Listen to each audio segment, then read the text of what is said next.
مولانا فضل الرحمان کہتے ہیں کہ اگر الیکشن 2018 میں دھاندلی ہوئی ہے تو پھر 2024 میں بھی دھاندلی ہوئی ہے۔ اب سوچنا ہوگا کہ پارلیمنٹ کی سیاست کرنی ہے یا نہیں۔ مولانا نے ایک بار پھر سڑکوں پر آنے کا بھی اندیا دے دیا۔ دھاندلی اس وقت ہوئی تو اس وقت بھی کہا کہ دھاندلی ہوئی ہے، اور اگر دھاندلی آج ہوئی ہے تو آج بھی ڈنکے کی چوٹ کہتی ہے کہ دھاندلی ہوئی ہے اور ہم اس الیکشن کو تسلیم نہیں کرتے۔ اور بظاہر ایک بنی بنائی پارلیمنٹ جو عوام کی منتخب نظر نہ آئے، پر تحفظات ہوں، تو پھر سوچنا تو جائز ہے نا ہمارے لیے کہ پھر ہم آئندہ کے لیے اس پارلیمنٹ کی سیاست کا حصہ بنے یا نہ بنے، پھر ہم پارلیمانی سیاست کریں یا نہ کریں۔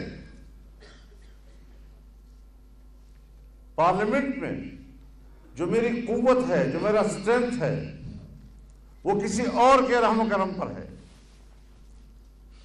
لیکن جب میں پارلیمنٹ میں نہیں ہوں اور سڑکوں پہ آؤں گا تو انشاءاللہ اپنے مکمل اسٹرینتھ کے ساتھ آؤں گا۔